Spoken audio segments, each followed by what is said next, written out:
Va nihoyat anchadan beri izlab yurgan va olmoqchi bo'lgan narsamni bugun topdim va nihoyat topdim. Chunki bu kitob, bu temani ko'pchilikka qiziqmas deb o'ylardim, lekin qiziqadigan insonlar ham bor ekan. Oldingi videolarimni joylashtirganimda ko'rdim. Ko'pchilik yozgan, qayerda, qaysi kutubxonadan oldingiz, qaysi magazindan, qaysi do'kondan oldingiz deb.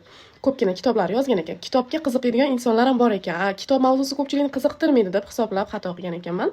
Va nihoyat o'sha anchadan beri izlab yurgan kitobimni topdim. Shaytanat. Tohir Malikning Shaytanat kitobi. Oldi kamerada olayotganligim uchun teskari o'qilayotgan bo'lishi mumkin. Shaytanatni hozirgi nashriyoti mana shunaqa ko'rinishda ekan. Ya'ni bitta kitobda birinchi, ikkinchi qism va ikkinchi kitobda uchinchi, to'rtinchi qism bor. Mana shu ton.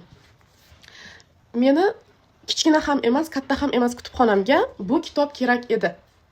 20 yil adashmasam yoki 15 yillar bo'lib qoldi shekilli o'qiganimga. Unda u paytlarda 1, 2, 3, 4 tonli kitob edi. O'qigan vaqtlarimda shunaqa diqqat bilan, shunaqa yaxshi ko'rib o'qiganman. Siz bilasizlarmi, kitob o'qish jarayonlaringni masalan 1 oy ichida o'zlaringga anaqa qo'ysalaring, uslovga qo'ysalaring 1 oy ichida, mana shu 30 kun ichida aytaylik 10 ta kitob o'qiyman, o'qib tugataman deb.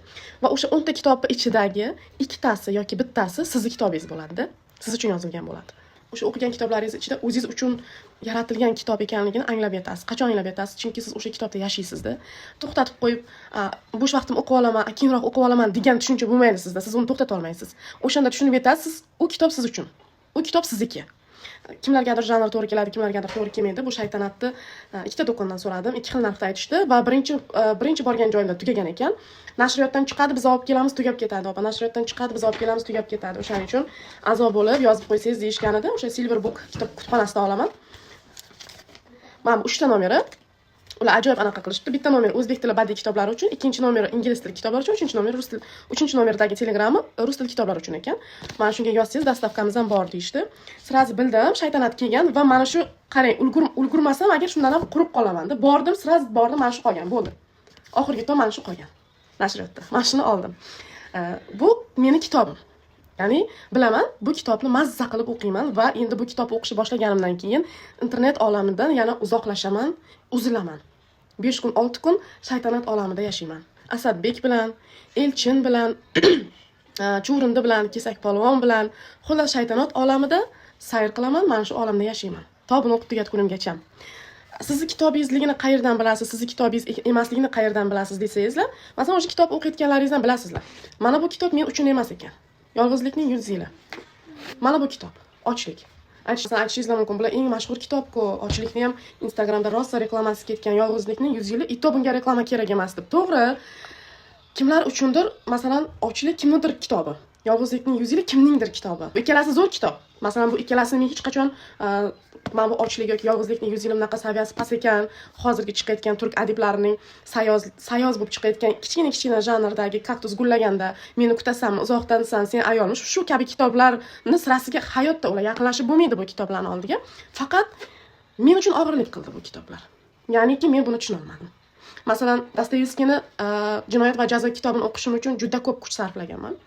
Telbasini o'qishim uchun juda ko'p asablarimni sarflaganman. Juda ham. Mana bu kitoblar uchun ham sarflashni xohladim, lekin baribir tushuna olmadim. Ya'ni men bu kitoblar uchun emas edim. Mana shu orqali tushunasiz. Masalan, cho'qintirgan ota bilan ikki eshik orasi.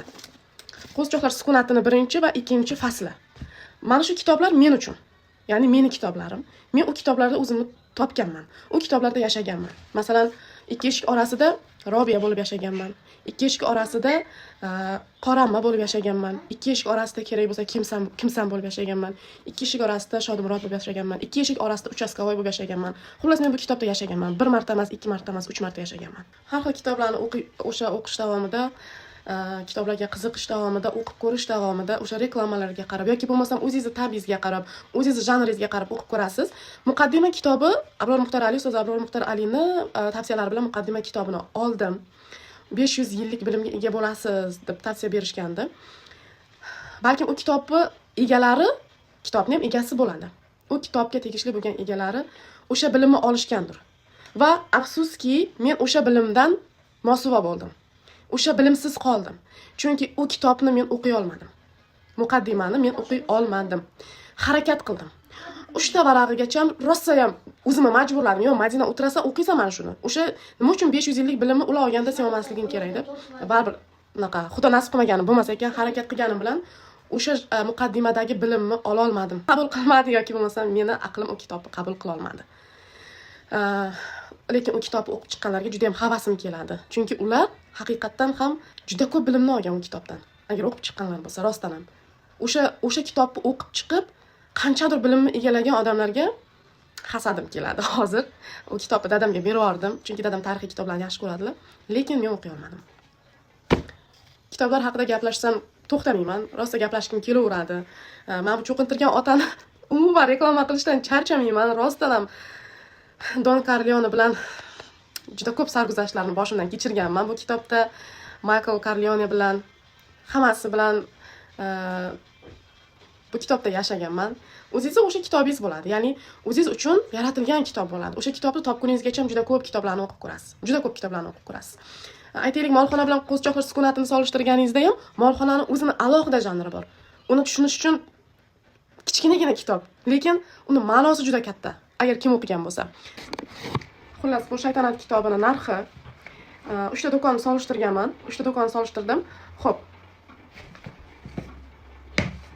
Uzumda bitta qismini olasiz. Agar bitta qismini olaman desangiz, ikkalasiga pulim yetmaydi desangiz, bitta qismini olsangiz, uzumda 34 ming turibdi.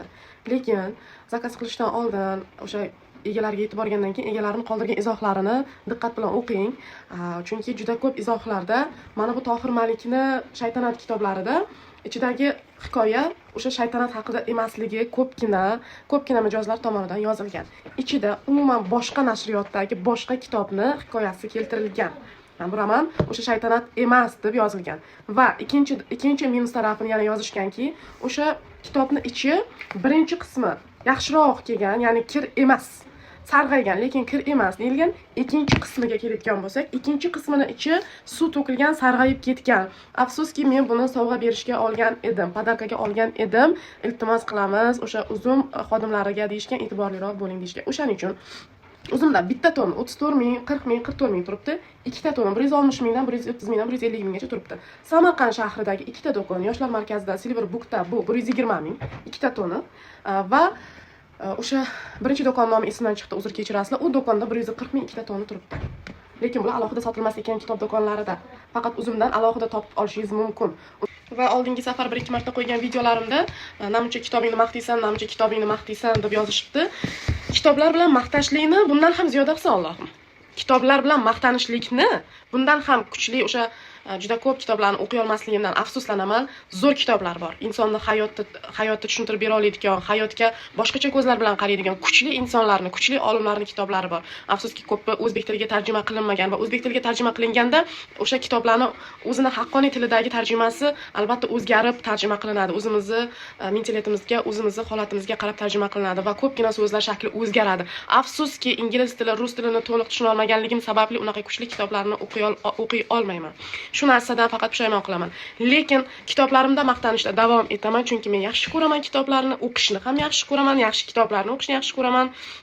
To'g'ri kelmayotgani bo'lsa, to'g'ri kelmadi deyman, to'g'ri kelayotgani bo'lsa, to'g'ri keldi deyman. Narxlari bilan bo'lishaman. Samarqand shahridagi kitoblarning narxlari bilan qayerda qanaqa kitoblar bor, qayerda anaqa ko'proq vыбор, tanlov kattaroqligi haqida sizlar bilan sizlarga men bu video orqali yetkazib berishga harakat qilaman. Yana aytganimdek, bundan ham katta kitoblar bilan, bundan ham qiyinroq kitoblar bilan maqtanishlikni nasib qilsin. Maqtanay. Va yana oxirgi videoni tugatishdan oldin aytmoqchi bo'lganlarim, hali buni o'qib chiqqanimdan keyin bu bilan ham fikrlarni bo'lishaman video orqali. Shuning uchun kimgadir kitoblarni maqtashi ma'qul kelmayotgan bo'lsa yoki kitoblarini ko'rsatishi ma'qul kelmayotgan bo'lsa, kimgadir kitoblar haqida gapirishi ma'qul kelmayotgan bo'lsa, bemalol izohlarsiz, kommentlarsiz, hech qanaqa xatti-harakatlarsiz tomosha qilmasdan bemalol o'tkazib yuborishingiz mumkin. Bu kitoblarga qiziqadigan, shu Samarqand shahrida kitoblar izlab yurgan talaba qizlar bo'lishi mumkin, ayollar bo'lishi mumkin. Uyda masalan ro'zg'or ishlari bilan shug'ullanayotgan ayollarda vaqtlari bo'ladi. Ular o'qimoqchi bo'lgan kitoblar haqida mana shu ularga qiziqadigan insonlar uchun. Kitob haqidagi videolar yoki men maqtanayotgan kitoblarim yoqmayotgan bo'lsa, bemalol o'tkazib olib boshqa videolarni ko'rishda davom etishingiz mumkin.